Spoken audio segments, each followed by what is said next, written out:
ጤና ይስጥልኝ የተከበራችሁ አድማጮች፣ ዛሬ አንድ እውነተኛ የፍቅር ታሪክ አስደምጣችኋለሁ።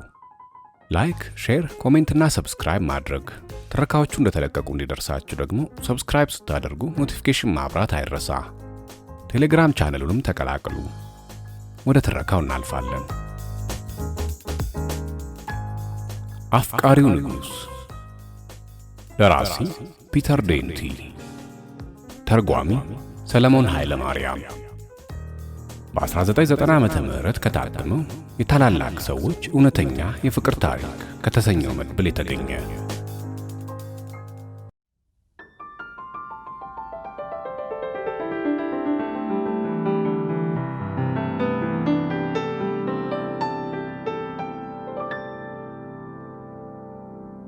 ሚያዝያ 1987 እንደ አውሮፓውያን አቆጣጠር በጄኔቫ ስዊትዘርላንድ በአንዲት አነስተኛ አዳራሽ ውስጥ 300 ሰዎች ተሰባስበው ነበር። ከተሰበሰቡት ውስጥ ፕሬዝዳንቶች፣ ንጉሶች፣ ዝነኛ የፊልም ተዋናያንና ሚሊዮነሮች ይገኙበታል። እነዚህ ሰዎች ከዓለም አራቱም ማዕዘናት የመጡ ልዩ ልዩ ቋንቋ ተናጋሪዎች ነበሩ። ይሁንና ሁሉም አንድ የፈለጉት ነገር ነበር፤ ጥቂት ጌጣጌጦችን መግዛት። ጌጣጌጦቹን ኤድዋርድ የተባለ ሰው ዋሊስ ለተባለች ሴት በስጦታ ያበረከተላት ነበሩ። ለአንድ የወርቅ ቀለበት ወይዘሮ ናሚኪ የተባሉ ጃፓናዊት 105,000 አሜሪካን ዶላር ከፈሉ። ለምንድን ነው ይህን ያክል ገንዘብ የምትከፊው? አሁን ከከፈልሽው በግማሽ ዋጋ ቶኪዮ ውስጥ የወርቅ ቀለበቱን መግዛት ትችይ አልነበረም? የሚል ጥያቄ ከጓደኛቸው ቀረበላቸው። እሳቸውም የገዛውበት ምክንያት ዋሊስና ኤድዋርድ ለኔ ልዩ በመሆናቸው ነው። ዋሊስንና ኤድዋርድን አይቻቸው አላውቅም። ይህንን ቀለበት ግን እስከ ሕይወቴ ፍጻሜ ያኖረዋለሁ ሲሉ መልስ ሰጡ። በሚቀጥሉት ጥቂት ሰዓታት ጄኔቫ በምትገኘው በዚያች አነስተኛ አዳራሽ ውስጥ ጌጣጌጦቹ በ50 ሚሊዮን የአሜሪካን ዶላር ተሸጡ። ታዲያ ዋሊስ ማን ነች? ኤድዋርድስ ማን ነው? የፍቅር ታሪካቸው ልዩ የሆነው ስለምንድን ነው? ከመጀመሪያው እንጀምራለን።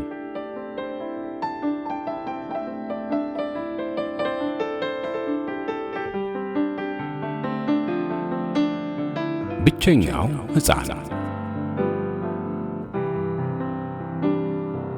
ልዑል ኤድዋርድ በ1894 ተወለደ። አባቱ ንጉሥ ጆርጅ አምስተኛ ሕፃናትን የማይወዱ ረጅምና ረጋ ያሉ ሰው ነበሩ። አንድ ጊዜ ስለ ኤድዋርድ ለምንድን ነው ኤድዋርድ ያለማቋረጥ የሚናገረው? በጣም ለፍላፊ ልጅ ነው በማለት ሲናገሩ ተደምጠዋል። እናቱ ንግሥት ሜሪም በንጉሡ አባባል መስማማታቸውን ኤድዋርድ ደስተኛ ሆነ አልሆነ የሚያሳስብ ጉዳይ አይደለም፣ ልጅ ግን ዝምተኛና ጠንካራ መሆን ይገባዋል ሲሉ ገልጸዋል። ይህ ቤተሰብ የሚኖረው 600 ክፍሎች ባሉት በቤኪንግሃም ቤተ መንግሥት ነበር። ቤኪንግሃም 8 የምግብ ማብሰያዎች፣ 19 የገላ መታጠቢያ ክፍሎች፣ 24 መጸዳጃ ክፍሎች፣ 11 የመመገቢያ ክፍሎች፣ 17 የመኝታ ክፍሎችና 21 ሳሎን ነበሩት። በአንድ ወቅት ኤድዋርድ ስለ ቤተ መንግሥቱ እንዲህ ብሎ ነበር። በኪንግሃም ቤተ መንግሥት ትልቅ ከመሆኑ የተነሳ አንዳንድ ሰዎች ተደነጋግረው የሚገቡበት ይጠፋቸው ነበር። አንድ ቀን ማታ ከአባቴና ከእናቴ ጋር በመመገቢያ ክፍል ተቀምጠን ራታችንን ብንጠብቅ ሳይመጣልን ቀረ። ከ20 ደቂቃዎች በኋላ አባቴ በጣም ስለተናደደ ተነስቶ ወደ ምግብ ማብሰያው ቤት ሄደና ምግብ አብሳዩ የታለ ራታችን በማለት ጮህባቸው። ክቡር ጌታዬ፣ ራታችሁን ከ15 ደቂቃ በፊት ልኬያለሁ፣ እስካሁን አልደረሰም ማለት ነው በማለት ምግብ አብሳዩ መለሰ። አባቴም በጩኸት ምግቡ አልመጣም፣ እኔም ተርቤያለሁ አለ። ንጉሡ የምግብ ማብሰያውን ክፍል ለቆ ምግቡን መፈለግ ጀመረ። ከ10 ደቂቃ በኋላ አንዲት ሴት 3 ሳህን ስጋና ድንች ተሸክማ ስትንከላወስ ተመለከታት። አባቴም ምን ሆነሻል? ለምንስ ራታችንን አላመጣሽም ሲል ጠየቃት። ይቅርታ ጌታዬ፣ ብዙ የመመገቢያ ክፍሎች አሉ፣ ወደ የትኛው መሄድ እንደነበረብኝ ማስታወስ አቅቶኝ ነው። አሁን የት እንዳላችሁ ካወቅ አብሬው እመጣለሁ በማለት እየተሽቆጠቆጠች መለሰች። ኤድዋርድ እንደ ሌሎቹ ሕፃናት ወደ ትምህርት ቤት አልሄደም። በበኪንግሃም ቤተ መንግሥት ውስጥ ልዩ የመማሪያ ክፍል ተዘጋጅቶለት ነበር። ኤድዋርድ ስለ ትምህርቱ እንዲህ በማለት ገልጿል። አስተማሪ ሚስተር ሃንሰን ቀጭን ሰው ነው። በፍጹም ስቆ አያውቅም። አፍንጫው በጣም ቀይ ነው። ብዙ መጽሐፎች ቢኖሩንም ሁሉም አሰልቺ ናቸው። መጽሐፎቹ ምንም ስዕል የሌላቸው በቃላት የተሞሉ ነበሩ። አንዳንድ ጊዜ ማንበቤን አቆምና በመስኮት አሻግሬ እመለከታለሁ። ይህን ጊዜ ሚስተር ሃንሰን ቱጊልና አርጩሜ አንስቶ እጄን ይመታኛል። አንተ ልጅ በመስኮት አሻግሮ ወደ ውጭ አትመልከት፣ ወደ መጽሐፍ ተመለስ እያለ ደጋግሞ እጆቼን ይመታኛል። እጆቼም ይቀላሉ። ሁሌ አርብ አስተማሪ ወደ አባቴ ክፍል ይወስደኛል። አባቴም ሚስተር ሃንሰን ልጄ በዚህ ሳምንት ምን ተማረ በማለት ይጠይቃል። የሚስተር ሃንሰን መልስ ሁልጊዜ ተመሳሳይ ነበር። ኧረ ጌታዬ ምንም ያህል አልተማረም፣ አጥጋቢ አይደለም፣ ኤድዋርድ ትምህርት አይወድም፣ የምለውንም ሰምቶ አያውቅም ብሎ ይመልሳል። ሚስተር ሃንሰን ከአባቴ ክፍል ሲወጣ አባቴ በእኔ ተናዱ አንተ ልጅ ምንድነው ችግርህ? ደደብ ነህ እንዴ? ለምንድነው ትምህርት የማይገባ ሲልም በብሽቀት ጠየቀኝ። እኔም ትምህርቱ አሰልቺ ነው፣ በዚህ ላይ ሚስተር ሃንሰን ይመታኛል በማለት መለስኩ። የአንተ ነገር ሊገባኝ አልቻለም። ግራ የምታጋባ ደካማ ልጅ ነህ ኤድዋርድ። ጥሩ ንጉሥ መሆን አትችልም። ንጉሥ ደግሞ ጠንካራ መሆን አለበት። አሁን ወደ ክፍል ሂድና እስከ ጠዋት ድረስ ከዚያ እንዳትወጣ አለኝ። አብዛኛውን ጊዜ ብቻዬን በክፍሌ ውስጥ በመሆን አሳልፋለሁ። ከእኩዮቹ ጋር ተጫውቼም አላውቅም። ምንም ጓደኛ የለኝም። እንግላንድ ውስጥ በሚገኝ እጽብ ድንቅ ቤት ውስጥ እየኖርኩ ሁልጊዜ ብቸኛና ሐዘንተኛ ነበርኩ። እናቴን በቀን አንድ ጊዜ በራት ሰዓት አያታለሁ። አባቴን ደግሞ በሳምንት 3 ወይንም 4 አያዋለሁ። ሆኖም አንዳቸውም ፍቅር ለግሰውኝ አያውቁም። እፈራቸዋለሁ። የምሰራውን ሁሉ ስህተት አድርገው ያዩታል።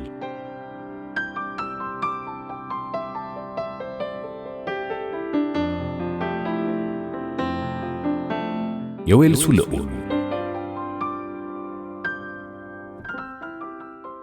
1911 በጸደይ ወራት ንጉሥ ጆርጅ ኤድዋርድን ወደ ክፍላቸው ጠሩት። በሚቀጥለው ወር የዌልስ ልዑል ትሆናለህ፣ በክብረ በዓሉ ላይ የምትለብሳቸው ልብሶች እነኚህ ናቸው አሉት። ንጉሡ አንድ አነስተኛ ቁም ሳጥን ሲከፍቱ ኤድዋርድ ማልቀስ ጀመረ። እንዴ አባዬ፣ እኔ እኮ አሁን 16 ዓመቴ ነው። የለሰለሰ ጫማና ቀሚስ አላረግም። ይህንም ባደርግ ሴት እመስላለሁ። ለምን እንደ ሌሎች ወንዶች አልለብስም አለ። ምክንያቱም አንተ የተለየ ነህ፣ አንድ ቀን ንጉሥ ትሆናለህ ሲሉ አባቱ መለሱለት። ኤድዋርድ ለ2 ቀናት ሲያለቅስ ቢቆይም ምንም ማድረግ አልቻለም።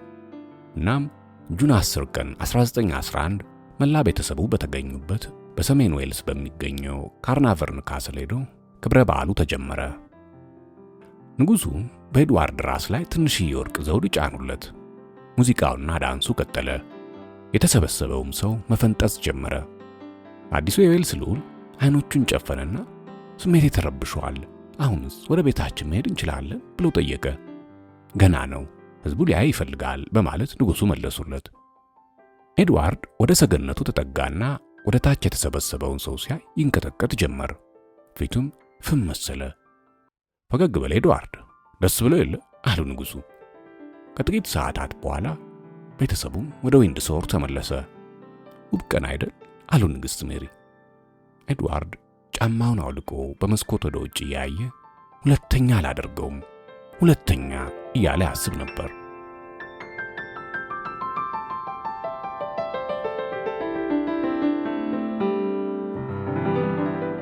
ንጉሣዊው ኮከብ በኦክስፎርድ ዩኒቨርሲቲ 1 ዓመት ከቆየ በኋላ ኤድዋርድ በአንደኛው የዓለም ጦርነት ለመዋጋት ዘመተ።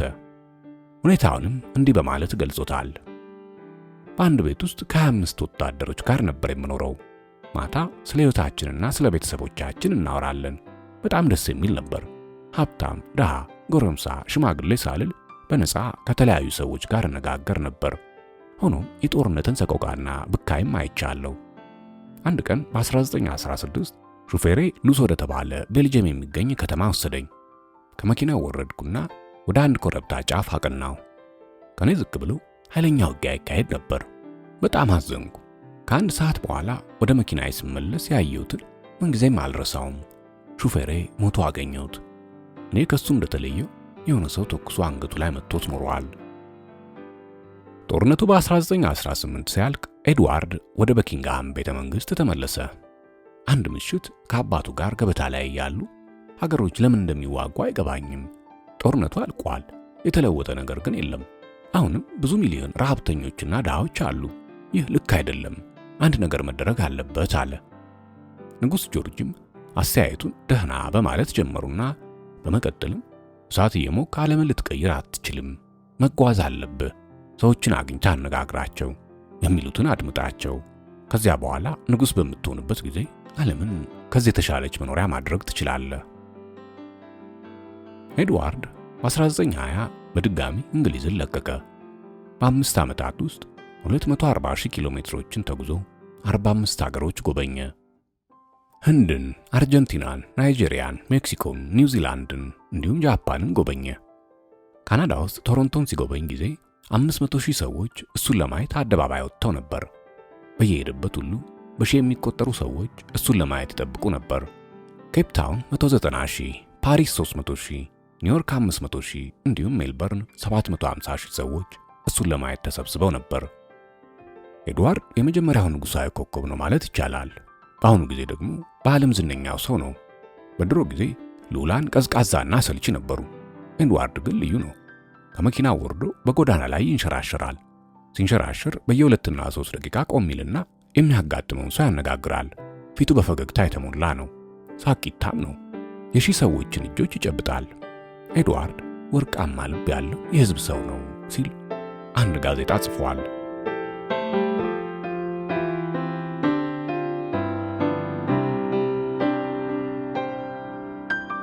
የመጀመሪያ ትውውቅ በ1930 የበልጉ ወቅት ኤድዋርድ ከጓደኞቹ ከነሰር ፈርነስ ጋር አብሮ ለመቆየት ሄደ። የአንድ ንጉሥ ታሪክ በተሰኘው መጽሐፉ ያንን የሳምንት ማለቂያ እንደሚከተለው ገልጾት ነበር። ቅዳሜ አየሩ ብርዳማና ነፋስ የበዛበት ነበር። ኃይለኛ ዝናብ ይጥል ስለነበር ፈረሶቻችንን መጋለብ አልቻልንም። በመሆኑም ቤት ለመቆየትና ከሌዲ ፈርነስ ጓደኞች ጋር ከተለመደው ሰዓት ቀደም ብለን ምሳ ለመብላት ወሰን። በ7 ሰዓት ዋሊስ ከባሏ ጋር ደረሰች። አለባበሷ ያምራል። ፊቷ በፈገግታ የተሞላ ነው። ከሰር ፈርነስ ጋር ለጥቂት ጊዜ ከተነጋገረች በኋላ ሌዲ ፈርነስ ዋሊስን ወደ እኔ ይዛት መጣች። ልዑል ሆይ፣ እጅግ የምወዳትንና የማፈቅራትን አሜሪካዊቷን ጓደኛዬን ዋሊስ ሲምፕሰንን ተዋውቃት። እንደምን አለሽ ሚስስ ሲምፕሰን? እባክሽ ነይና እዚህ አረፍ በይ አልኳት። ሌዲ ፈርነስ ስታን ስትሄድ እኛም ማውራት ጀመርን። ዋሊስን እንደማያት ጥሩ ስሜት አይሰማትም። አይኗ ቀልቷል። ኃይለኛ ጉንፋን ይዟታል። የኛ የእንግሊዞች ቤት ብዙ ሙቀት የለውም። እንደ አሜሪካኖች አይነት ሙቀት መስጫ መሳሪያ እዚህ የለንም አልኳት። በመካከላችን ረጅም ጸጥታ ሰፈነ። ሚስስ ሲምፕሰን ፊቷን አዙራ ወደ ውጪ ማየት ጀመረች። ከዛም ልዑል ሆይ አስቀይመውኛል አለች። ምን ነው አልኳት። ምክንያቱም ሰው ሁሉ የሚጠይቀኝ ስለኛ አሜሪካውያን የሙቀት ማመንጫ ዘዴ ነው። የዌልስ ልዑል ከዚህ የተሻለ ማራኪ ነገር ያወራኛል ብዬ ነበር የማስበው አለች። ታውቄን ለቀቁት። ምንድነው ነገሩ ልዑል ጌታዬ? ትክክል ያልሆነ ነገር ተናገርኩ እንዴ አለችኝ ዋሊስ። ሳትዋሽኝ እውነቱን ስለነገርሽኝ ነው አልኳት። ታዲያ ምን ያስቃል? ሁሉም ሰው እውነት አይናገርም። አየሽ፣ አንድ ቀን የእንግሊዝ ንጉሥ እንደመሆን ስለሚያውቁ ሰዎች ይፈሩኛል። ሰማይ ቢጫ ነው ብላቸው አዎ ጌታዬ ልክ ኖት ይሉኛል። ረቡዕ ሳምንቱ የመጀመሪያ ቀን ነው ብላቸው አዎ ጌታዬ ትክክል ኖት ይሉኛል። ስኮትላንድ ከካናዳ ይሰፋል ብላቸው አዎ ጌታዬ ትክክል ኖት ይሉኛል። አንቺ ግን አሰልቺ መሆኔን ነገርሽኝ፣ እውነቱን ነገርሽኝ። ይህ ደግሞ የምወደው ነው። ሌላ ዝምታ ሰፈነ። ከዚያም ዋሊስ መሳቅ ጀመረች። አንድ ተጨማሪ ነገር ልበል ልዑል ጌታዬ? አዎ ሚስስ ሲምፕሰን፣ ምንድነው እሱ? ሱሪው ልዑል ጌታዬ? የኔ ሱሪ? አዎ ጌታዬ። ሱሪው ጥቁር ሲሆን ጫማው ቡና አይነት ነው። ሁለቱ ቀለሞች ደግሞ አብረው አይሄዱም። ተነስቼ በመስታወት አየሁ። ሚስስ ሲምፕሰን ልክ ነሽ፣ ያልተለመደ ሰው መስላለሁ። በሚቀጥለው ጊዜ ስንገናኝ በጥሩ ሁኔታ ለብሳለሁ። ምሳ እንደተዘጋጀ ወደ መመገቢያው ክፍል ሄድን። በጠረጴዛው አንደኛው ጠርዝ ስቀመጥ ዋሊስም ፊት ለፊቴ ተቀመጠች። በጥንቃቄ መለከታት ነበር። እጆቿ ምን ያህል እንደሚያምሩ እያሰብኩም ነበር። ከሌዲ ፈርነስ ጋር ማውራት ጀመረች። ከጥቂት ደቂቃዎች በኋላ ደግሞ ወደ እኔ መለስ ብላ ፈገግታዋን አሳየችኝ። በጣም ደስ አለኝ። በጣም ቆንጆ ነች። አይኖቿ የእሳት ነበልባል ናቸው፣ ያምራሉ። ከምሳ በኋላ ዋሊስ ልትሰናበተኝ መጣች። ለንደን ሌላ ግብዣ ስለሚጠብቀን ባለቤቴና እኔ አሁኑ መሄድ አለብን ልዑል ጌታዬ አለች። ላናግራት ፈልጌ ለምን እንደሆነ አላውቅም፣ ትክክለኛው ቃላት ጠፋብኝ። ተጨባብጠን ዋሊስ ሄደች። ወደ ሌላ ክፍል ገባውና ሌዲ ፈርነስ አጠገብ ተቀመጥኩ። ስለ ሚስስ ሲምፕሰን የምታውቀውን ሁሉ እንድትነግረኝ ጠየቅኳት። ስለምን ለማወቅ ይፈልጋሉ አለችኝ። ስለ ሁሉም አልኳት። እንግዲያውስ ልዑል ጌታዬ፣ ወደ አትክልት ቦታው ሄደን እዚያ ያለ ስጋት ማውራት እንችላለን። ተነስተን በጓሮ በር ወጣን። ቀስ እያልን በዛፎቹ ስር እየተጓዝን ሌዲ ፈርነስ ስለ ዋሊስ ነገረችኝ።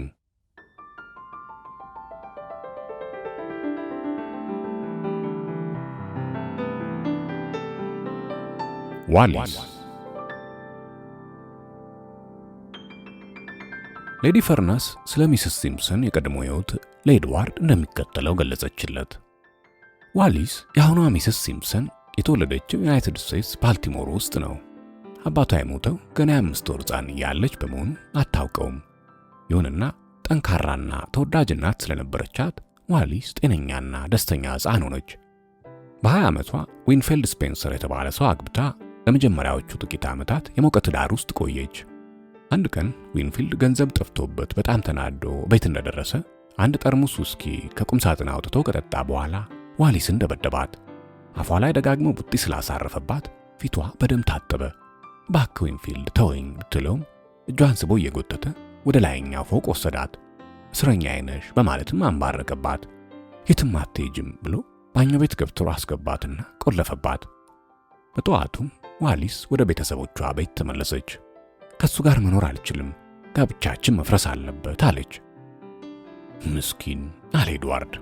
እና ከዛስ ምን ሆነ ሌዲ ፈርነስ? እናማ አለች ሌዲ ፈርነስ፣ ከጥቂት ወራት በኋላ እርነስት ሲምፕሰን የተባለ መልካም ሰው ጋር ተገናኘች። ሲምፕሰን ዝምተኛና ተወዳጅ ነው። አሁን ተጋብተው መሃል ለንደን በማለፊያ ፎቅ ቤት ውስጥ ይኖራሉ። እና አሁን ደስተኛ ናቸው በማለት ኤድዋርድ ጠየቀ። ሌዲ ፈርነስ ሉሉን ቀና ብላ አይታ ፈገግ አለች። አላውቅም ልዑል ጌታዬ፣ የማውቀው ነገር የለም። ለ2 ዓመታት ያህል ሉሉ ዋሊስን በሳምንት አንዴ ወይም 2 ያያት ነበር። የጋራ ጓደኞችም ስለነበሯቸው ብዙ ጊዜ ግብዣ ላይ ይገናኙ ነበር። በመካከላቸው የነበረውን ሁኔታ ኤድዋርድ እንዲህ ብሎ ገልጾታል። ሚስስ ሲምፕሰን ስለ ሕይወቱ ብዙ ታውቃለች። በጣም ቆንጆ ነች። አይኖቿ ያማልላሉ፣ ይስባሉ። ቶሎ ተግባቢ ነች እና ከጊዜ በኋላ ልቤን ከፈትኩላት። በመካከላችን ምንም የምንደባበቀው ምስጢር የለም። ስለ ሁሉም ነገር እንነጋገራለን። በዚህ ሁናቴ ነበር ሁሉም ነገር የተጀመረው። ዋሊስም ስለ ኤድዋርድ ስትናገር እንዲህ ብላ ነበር። አይኖቹ ሐዘን የቋጠሩ ናቸው። አንዳንዴ ለጋ ሕፃን ዝምተኛ ይሆናል፣ ደርሶም ድክምክም ይላል። የልብ ጓደኛ የለውም። ምናልባት ሰዎች በመጠኑ ይፈሩት ይሆናል። ሆኖም ተወዳጅና ሩህሩህ ሰው ነው። ከኔ ጋር ሲያወራ ልቤ ሲዝል ይሰማኛል። ከሱ ጋር ብቻችን እንድንሆንም እፈልጋለሁ። ሆኖም የማይሆን እንደነበር አውቃለሁ። በዛን ወቅት ሉሉ ይወደኝ ይሆን? አይ አይመስለኝም። ሆኖም በየጊዜው እንገናኛለን። ቅርበታችን እየጨመረ እንደነበር ይሰማኛል። ሰኔ 1933 ኤድዋርድ የዋሊስን የልደት በዓል አስመልክቶ ግብዣ ደገሰ። ከዚያ በኋላ ባሉት ጥቂት ወራት በየቀኑ ዋሊስ ቤት ይመላለስ ነበር። አንድ ምሽት ሉሉ ዋሊስንና እርነስትን ለበረዶ ስፖርት ጨዋታ ወደ ኦስትሪያ አብረውት እንዲሄዱ ጋበዛቸው። አዝናለሁ ልዑል ጌታዬ፣ አሜሪካ መሄድ አለብኝ። ምናልባት ዋሊስና አክስቷ አብረው ሊሄዱ ይችላሉ አለ ሚስተር ሲምፕሰን። ዋሊስ ወደ ኋላ ላይ ስትጽፍ እንዲህ ብላለች። ወደ ኪትስቡል ስንሄድ እንደ ጓደኞች ነበርን። ስንመለስ ግን ሁለታችንም ጥልቅ ፍቅር ውስጥ ነበርን። ከጥቂት ወራት በኋላ ሉሉ እንድንጋባ ጠየቀኝ። ህልም ነበር የመሰለኝ።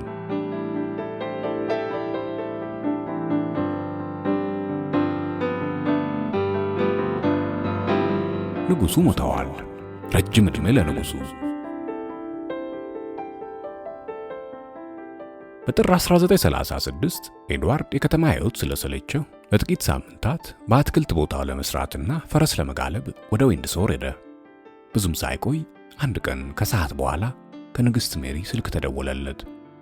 ኤድዋርድ፣ አባትህ በጠና ታሟል፣ እያጣጣረ ነው፣ በፍጥነት መመለስ አለብህ ተባለ። ኤድዋርድ እንደደረሰ በቀጥታ አባቱ ክፍል ገባ። ወደ አልጋውም ተጠግቶ የአባቱን የገረጣ ፊት ሳም አደረገው። ንጉሱም አይናቸውን ገለጡና ፈገግ አሉ። የልጃቸውን እጅ ያዝ አድርገው ኤድዋርድ ጥሩ ንጉሥ ሁን፣ ለእናትህ መልካም ሁንላት አሉና ዓይናቸውን ከደኑ። ከዚያ በኋላ ምንም አልተነፈሱም። እኩለ ሌሊት ላይ ንጉሡ ለዘላለም አሸለቡ። ከንጉሡ ሞት በኋላ ንግሥት ሜሪ የኤድዋርድን እጅ ሳሙና ልጄ እንግዲህስ ንጉሥ ሆነሃል፣ እግዚአብሔር ካንተ ጋር ይሁን አሉት በለሆሳስ። ሦስቱ ወንድሞቹም አንድ በአንድ ወደ ኤድዋርድ እየመጡ እጁን ሳሙት። ንጉሡ ሞተዋል፣ ረጅም ዕድሜ ለንጉሡ አሉ። አንድ ሰዓት ላይ ኤድዋርድ ወደ ዋሊስ ስልክ ሊደውል ወጣ። ዋሊስ አባቴ ሞተዋል አላት። ዋሊስም ድንግጥ ብላ ልዑል ጌታዬ በጣም አዝናለሁ አለችው። ለጊዜው እዚህ መቆየት አለብኝ፣ በሳምንቱ መጨረሻ ላይ ግን እደውልልሻለሁ። በአባቴ ሞት ምክንያት በእኔና በአንቺ መካከል የሚፈጠር ለውጥ አይኖርም። ከመቼውም ጊዜ ይበልጥ ወድሻለሁ። አንቺም የኔ ንግሥት ትሆኛለሽ። አሁን ስለሱ ባናወራ ይሻላል፣ ወደ ቤተሰቦች መመለስ አለብህ በማለት መለሰችለት። ግን እኮ አንቺም የኔ ቤተሰብ ነሽ ዋሊስ፣ አንቺውን ለምን አይነሽ? በደህና አደሪ፣ መልካም እንቅልፍ አላት።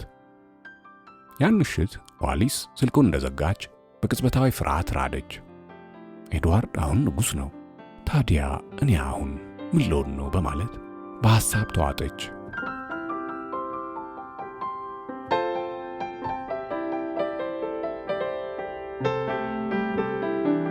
ቤተ ክርስቲያኗ በ1936 በጸደይ ወቅት ሚስስ ዋሊስ ሲምፕሰን ለባለቤቷ ደብዳቤ ጻፈች። ተወዳጁ እርነስት፣ ለኔ ሩህሩህ ጥሩና ጠንካራ ሰው ነህ። ይሁንና ትዳራችን እንዳበቃለት መግለጽ ሊኖርብኝ ነው። ከንጉሡ ጋር ፍቅር ይዞኛል። ስለዚህ እንድንፋታ ፈልጋለሁ።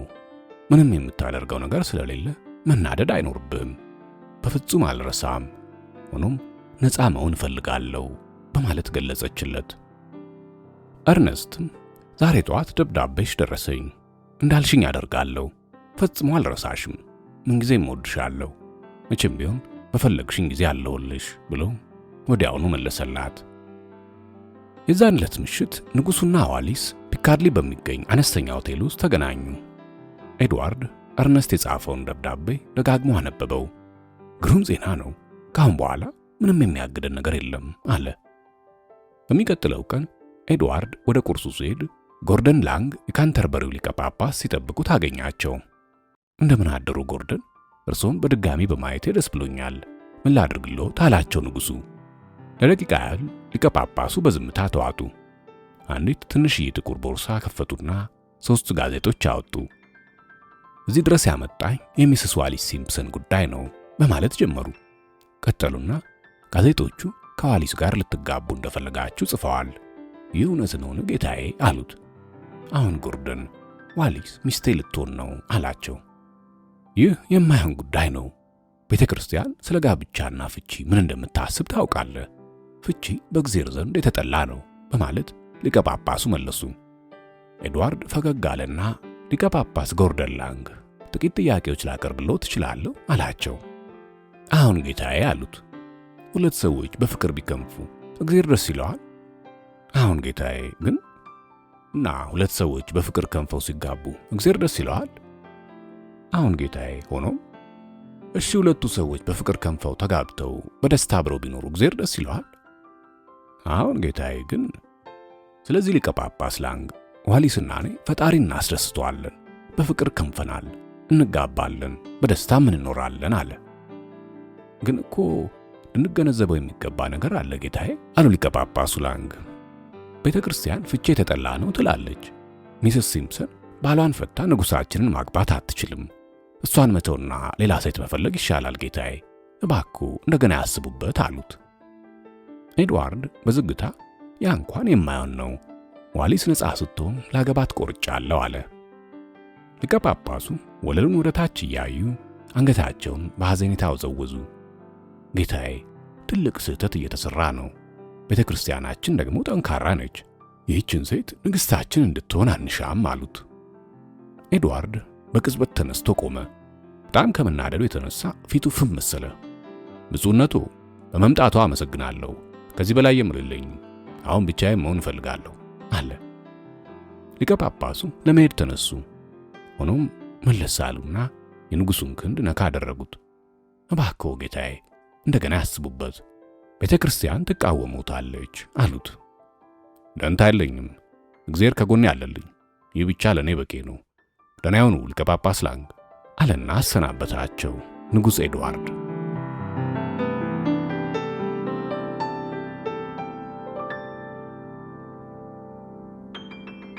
ማዕበል። በሐምሌና በነሐሴ ወራት ዋሊስና ንጉሱ ሜዲትራኒያንን አቋርጠው የግሪኩን ጠቅላይ ሚኒስትር ሜታክሳስ፣ የቱርኩን ከማል አታቱርክ እንዲሁም የቡልጋሪያውን ንጉሥ ቦሪስ ጎበኙ። ይህ ጊዜ ስለ ኤድዋርድ አለባበስ ብዙ የተወራበት ወቅት ነበር። ከአቴንስ እስከ ኢስታንቡል ሲሄዱ ቆዳው እንዲጠይምለት በማሰብ ኤድዋርድ ሸሚዙን አውልቆ ነበር የተጓዘው። ጊዜው በጣም ሞቃታማ ስለነበር ከ10 ደቂቃ በኋላ ንጉሱን እንቅልፍ ሲወስደው አንድ ወጣት ፎቶ አንሺ አጋጣሚውን በመጠቀም ንጉሱን ፎቶግራፍ ሊያነሳ ቻለ። ኤድዋርድ ከሜዲትራኒያን ጉዞ ሲመለስ የበኪንጋሙ ሚስተር አልበርት ቶምሰን የላከለት የሚከተለው ደብዳቤ ጠበቀው። ፎቶግራፉ ዛሬ ጧት ጋዜጣ ላይ ሳየው በጣም ተበሳጨው። ከዚህ በፊት አንድ ንጉስ በእንዲህ አይነት አሳፋሪ አለባበስ ሁኔታ አይቼ አላውቅም። ያለ ሸሚዝ፣ ያለ ከረቫት፣ ያለ ካልሲ፣ ያለ ባርኔጣ፣ ደግሞ በቁምጣ ሱሪ። ይህ እንዴት ሊሆን ቻለ ጌታዬ? ኤድዋርድ ይህንን ደብዳቤ ለጠቅላይ ሚኒስትር ስታሊን ቦልዱይን አሳየ። ይህን እንዴት ታያለህ ሲል ንጉሱ ጠየቀው። ጌታዬ የሚስተር ቶምሰን አስተያየት ልክ ነው በማለት ጠቅላይ ሚኒስትሩ መለሰ። በመቀጠልም አንተ ዘመናዊ ለመሆን ትፈልጋለህ፣ ህዝቡ ግን ይህን አይወድም አለው። ኤድዋርድ ደብዳቤውን ሰዓት ውስጥ ጨመረውና ፍቺ ዘመናዊነት ነው ብለህ ታስባለህ አቶ ቦልዱይን ሲል ጠየቀ። ጠቅላይ ሚኒስትሩ መቀመጫው ላይ አረፍ አለና አሁን ጌታዬ በማለት ንግግሩን ጀመረ። በመቀጠልም ስለ ሚስስ ሲምፕሰንም አንብቤያለሁ። በሕይወት ያሉ 2 ባሎች አሏት። ይህ ምን ማለት እንደሆነ መገንዘብ ይኖርቦታል። እሷ ንጉሥ ማግባት አትችልም አለ። ግን እኮ እኔ ያለ እሷ መኖር አልችልም አለ ኤድዋርድ። እንግዲያውስ ጌታዬ ማዕበል ሲመጣ ይታየኛል። ቤተሰቦቹን እንዲሁም ሊቀ ጳጳስ ላንግን ስለዚህ ጉዳይ አነጋግሬያቸዋለሁ። ይህችን ሴት ንግሥታችን አናደርጋትም አለ ጠቅላይ ሚኒስትሩ። የዛን ሌሊት ጠቅላይ ሚኒስትሩና ንጉሱ ለብዙ ሰዓታት ተነጋገሩ። በመቶ ለሚቆጠሩት ጥያቄዎች የነበረው መልስ አንድ ነበር። ኤድዋርድ ንጋት ላይ እንዲህ ሲል ስሜቱን ገለጸ። ዋሊስ ንጉሥ ማግባት እንደማትችል ነገራችሁኝ።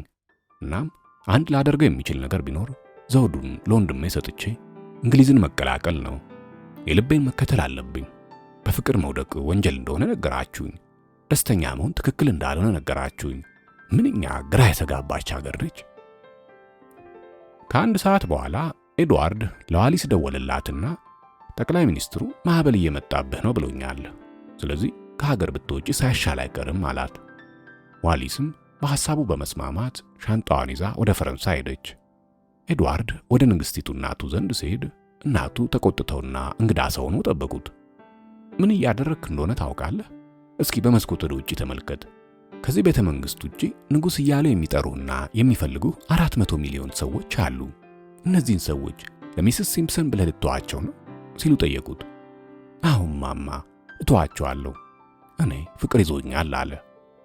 ፍቅር ሲሉ ንግሥት ሜሪ በንዴት ጮኹ።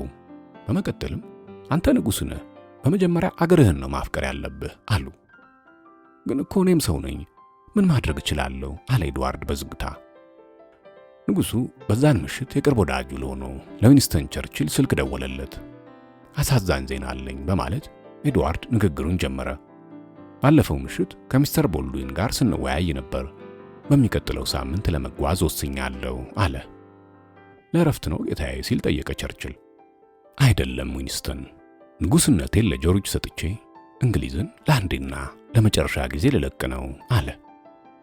ጌታዬ ይሄ ትክክል አይደለም፣ እርስዎ ነፃ ሰው ኖት፣ እዚህ ሆኖ ነው እንጂ መታገል አለ ዊንስተን ቸርችል። አይ ጦርነትን አይቼዋለሁ፣ አስከፊ ነገር ነው፣ እንደገና መዋጋት አልፈልግም አለ ንጉሡ። ቸርችልም ሆኖም ሕዝቡ ንጉሡን ይወዳል፣ ዋሊስም ንግሥት እንድትሆንለት ይፈልጋል አለ። ምናልባት እንዳልከው ሊሆን ይችላል፣ ነገር ግን ዋሊስ ንግሥት መሆን አትችልም። ጠላቶቿ ከኔ ይልቅ ኃያላን ናቸው። እኔ አንድ መርከበኛ ሰው ንፋሱ ሲያይል ባህሩ ይናወጽና ጀልባዬን ይነጥቀኛል በማለት ኤድዋርድ መለሰ።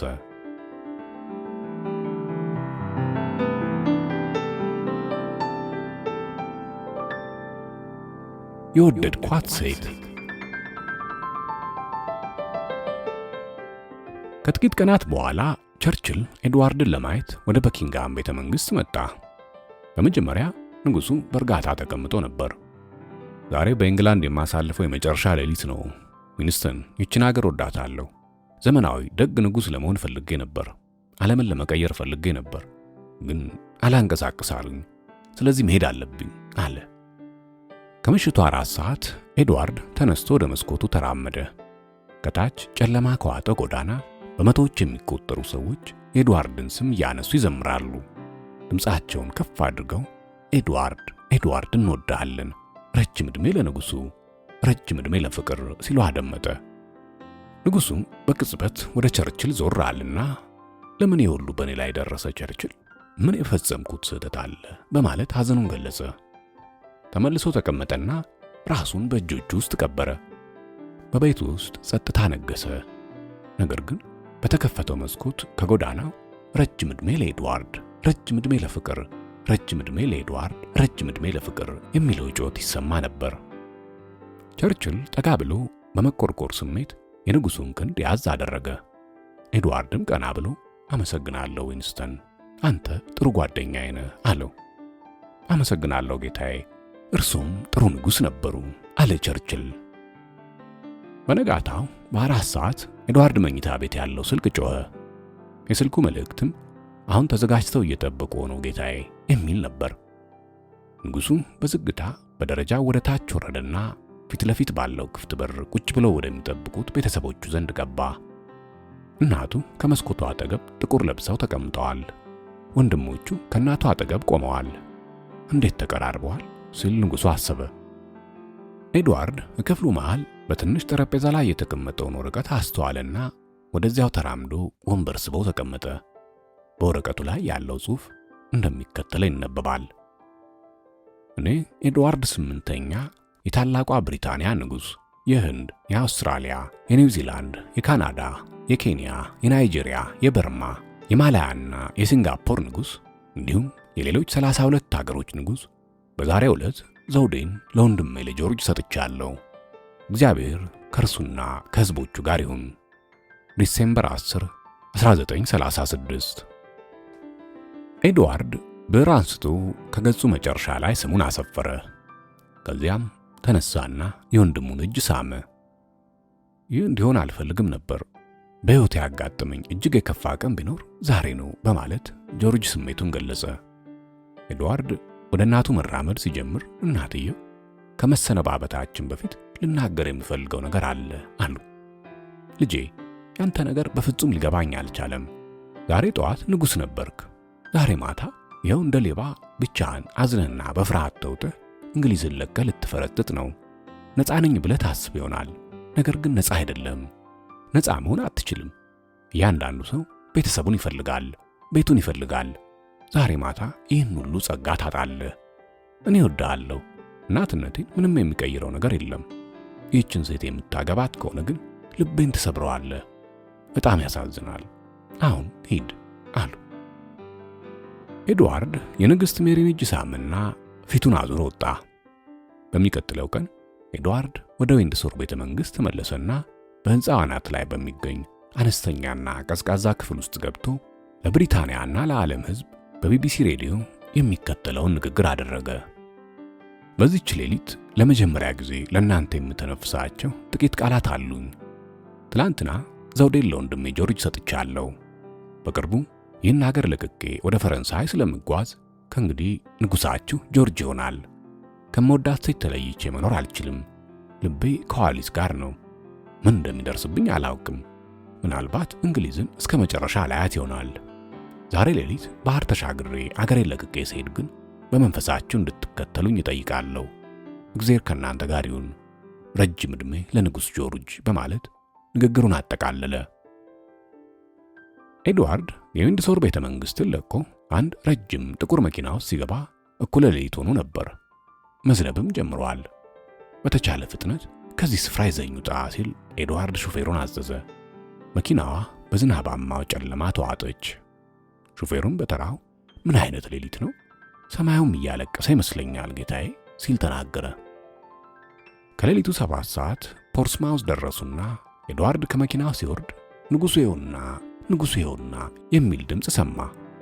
ኤድዋርድ ቆም ብሎ የተንጣለለውን ባህር አሻግረው ሲመለከት ገጽታው ላይ ስስ ደብዛዛና ቀዝቃዛ ፈገግታ ይታይ ነበር። በዚህም ጊዜ እኔ ንጉሥ አይደለሁም፣ እኔ በፍቅር ውስጥ ያለ አንድ ተራ ሰው ነኝ አለ። ከዛም ተመልሶ በጨለማው ውስጥ ወደ መርከቡ ተራመደ።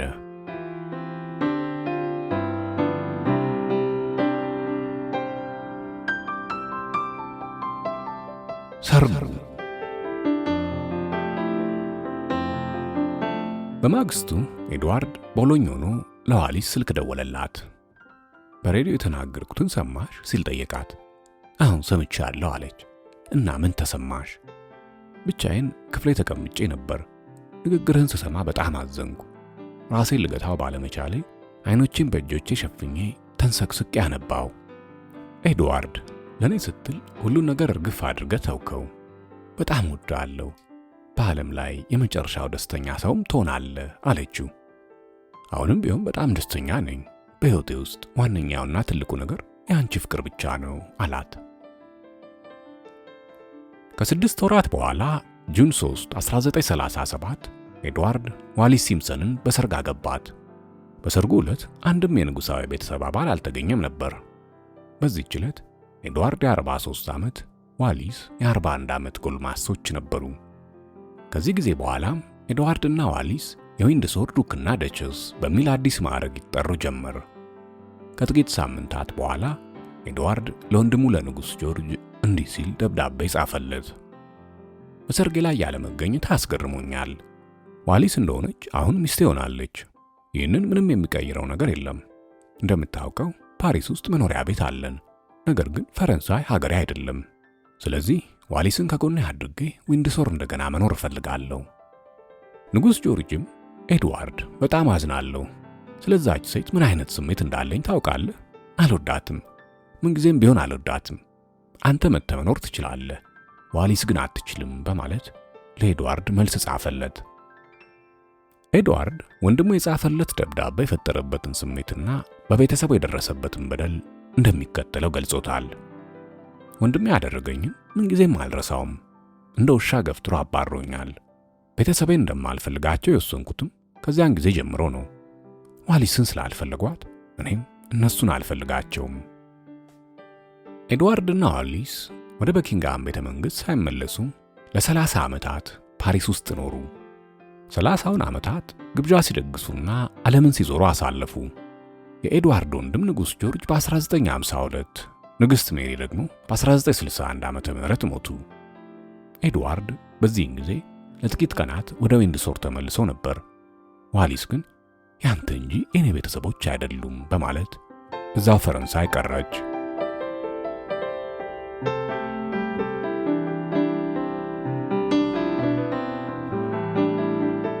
ፓሪስ። ከጊዜ በኋላ በ1966 ኤድዋርድና ዋሊስ የወንድሙ የንጉሥ ጆርጅ ልጅ የሆነችው ንግሥት ኤልሳቤጥን ለንደን በተዘጋጀ አነስተኛ ግብዣ ላይ አግኝተዋት ነበር። ከ30 ዓመታት በኋላ ያለፈውን ሁኔታ መርሳት ነበረባቸው። ኤልሳቤጥ ዋሊስን በመሳምና ክንዷንም ያዝ በማድረግ ፍቅሯን ለመግለጽ ሞከረች። ወደ ኤድዋርድ ዞር አለችና አጎቴ የታደልክ ሰው ነህ፣ ዋሊስ በጣም ቆንጆ ነች አለችው። ያን ቀን ኤልሳቤጥ በጣም ሩህሩህ ሆናልን ነበር። ምን አለ በፊት እናቴ ወይም ወንድሜ እነኚህን ቃላት ተናግረውኝ በነበር ሲል ኤድዋርድ ሁኔታውን በማስታወሻው ላይ አስፍሮታል። በ1969 በቢቢሲ ቴሌቪዥን ኤድዋርድና ዋሊስ ቀረቡ። ስለ ጋራ ሕይወታቸው ቃለ ምልልስ አደረጉ። ትነታረካላችሁ ሲል ጠየቃቸው ጋዜጠኛው። ኧረ እንዲያው ፈጽሞ አለች ዋሊስ። ሆኖም ስለ ባለቤቴ አንድ ከምር የማልወደው ነገር አለ። ይኸውም ሁሌ ያረፍዳል። ቀጠሮው ከንግሥት ጋር ሆነ ከፕሬዝዳንት ጋር ወይንም ከኮከብ ፊልም ተዋናይ ጋር በሰዓቱ አይደርስም። ለምን ሁሌ እንደማያረፍድ አላውቅም። ልቀይረው ሞክሬ ነበር፣ ሆኖም የማይቻል ሆነብኝ። ኤድዋርድ ፈገግ አለና ለሷ ያለውን ፍቅር በሚገልጽ ሁኔታ የዋሊስን እጅ ነካ እያደረገ ብዙ ጊዜ እንደምዘገይ ያውቃለሁ፣ ነገር ግን በሰርጋችን ዕለት ቤተክርስቲያን የደረስኩት ከ20 ደቂቃ በፊት ነበር። በዛን ዕለት እኔ ቀድሜ አንቺ ደግሞ ዘግይተሽ ነበር አለ። እውነት ነው አለችና ሁለቱም በሳቅ ፈረሱ። ከዓይናቸው ላይ እውነተኛ ፍቅር ይታያል። በቴሌቪዥን እየተቀረጹ እንኳን የሚያዩአቸውን አላፍ ሕዝብና ካሜራውን ረስተው ነበር። በፍቅር ውስጥ ያሉ ሁለት ሰዎች ማለት ዋሊስና ኤድዋርድ ናቸው ሲል አንድ ጋዜጣ ጽፏል። ዋሊስ በጌጣጌጦቹ አይነትና ብዛት የታወቀች ነበረች። አንዴ ስለዚህ ጉዳይ ስትናገር እንዲህ ብላለች።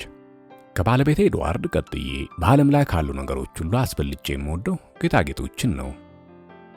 ከኤድዋርድ ጋር በኖረችባቸው 30 ዓመታት ዋሊስ ከተለያዩ የዓለም ክፍሎች የመጡ በመቶዎች የሚቆጠሩ ጌጣጌጦች ነበሯት። ከዋሊስ የበለጠ ቆንጆ መቼውንም አጋጥሞኝ አያውቅም። ለሷ ስጦታ መስጠት እወዳለሁ። ዋሊስም እጅግ ብዙ ደስታ ትሰጠኛለች። ጌጣጌጥ የምገዛው ለምትለግሰኝ ወደር የለሽ ደስታ ምስጋና ለማቅረብ ነው በማለት ኤድዋርድ ጽፏል። ሜይ 1972 ኤድዋርድ ታመመ። ዶክተሩ ተጠርቶ እንደደረሰ ኤድዋርድን የልብ ምት አዳመጠና ጌታዬ በቀን ምን ያህል ሲጋራ ያጨሳሉ ሲል ጠየቀው። በግምት 40 ወይንም 50 ሲል ኤድዋርድ መለሰ። እባክህ ሲጋራ አቁም እንዳትለኝ፣ አየህ ለ60 ዓመታት ሲጋራ አጭሻለሁ፣ አሁን ማቆም አልችልም አለው። በዛን ዕለት ሌሊት ኤድዋርድ ዋሊስን ጠራትና ኃይለኛ ድካምና ፍርሃት ይሰማኛል፣ እወድሻለሁ፣ ከአንቺ ጋር ስኖር በጣም ደስተኛ ነበርኩ። ዋሊስ ድንቅ ሚስት ነሽ፣ ሕይወቴ ስታልፍ አስከሬኔን ዊንድሶር ውሰጅልኝ፣ ይህንን ታደርጊልኛለሽ አላት። አዎ አደርጋለሁ አለች ውስጧ በታመመ ስሜት። ሁለቱም መላቀስ ጀመሩ። ከአንድ ሰዓት በኋላ ኤድዋርድ ዋሊስ ከጎኑ ሳትለይ ለዘላለም አሸለበ። ከ3 ቀናት በኋላ ዋሊስ በሰማያዊው አውሮፕላን የኤድዋርድን አስከሬን ይዛ ወደ እንግሊዝ ተመለሰች። በሕይወቷም ለመጀመሪያ ጊዜ በኪንግሃም ቤተ መንግሥት ውስጥ ገባች። ከሳምንት ቆይታ በኋላ ዋሊስ ወደ ፈረንሳይ ተመለሰች። ለ14 ዓመታትም በብቸኝነት ፓሪስ ውስጥ ኖረች። በእነዚህ ዓመታት ውስጥ ዋሊስ በሮቿን ቆላልፋ ጨለማ ከዋጠው ትልቅ ቤት ውስጥ አትወጣም ነበር። ዘውትር ከሰዓት በኋላ ምግብ ቤት ትቀመጥና የኤድዋርድን የፍቅር ደብዳቤዎች ታነባለች። ደብዳቤዎቹ አስደሳች የመንፈስ ምግቦች ናቸው፣ እየደጋገምኩ አነባቸዋለሁ በማለት ዋሊስ ስለ ኤድዋርድ የፍቅር ደብዳቤዎች ተናግራለች። በ1986 ዋሊስ ታመመች።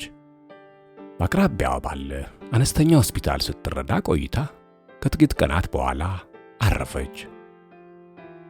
አንድ ጊዜ ስትጽፍ ያለ ኤድዋርድ ሕይወቴ ባዶ ነው ብላ ነበር። ኤድዋርድና ዋሊስ በሕይወት ዘመናቸው ብሪታንያ ውስጥ መኖር አልቻሉም ነበር ነው። በሞታቸው ጊዜ እዚህ አብረው ተቀበሩ። ይህ እንግዳ ነገር ነው በማለት አንድ ጋዜጣ ጽፏል።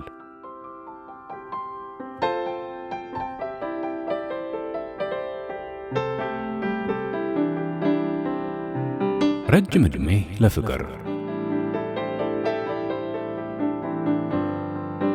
ኤድዋርድ ከመሞቱ 2 ዓመታት በፊት በ1970 እንዲህ ብሎ ነበር።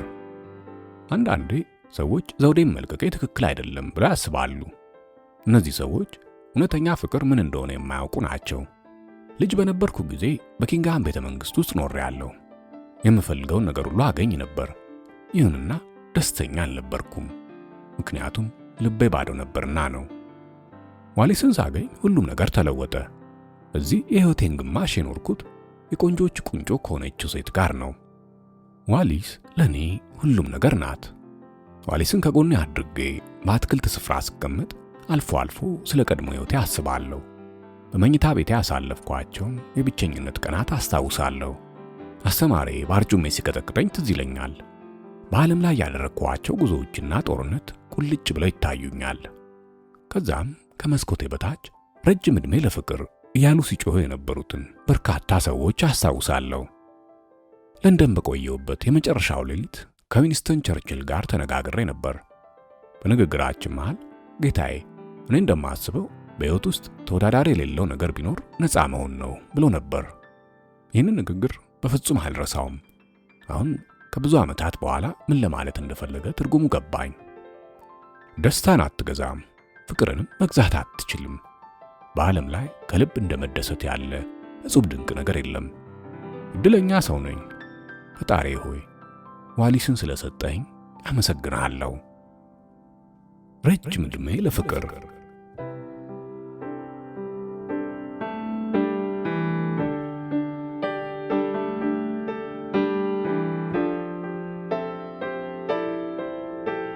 ስላዳመጣችሁ ከልብ አመሰግናለሁ።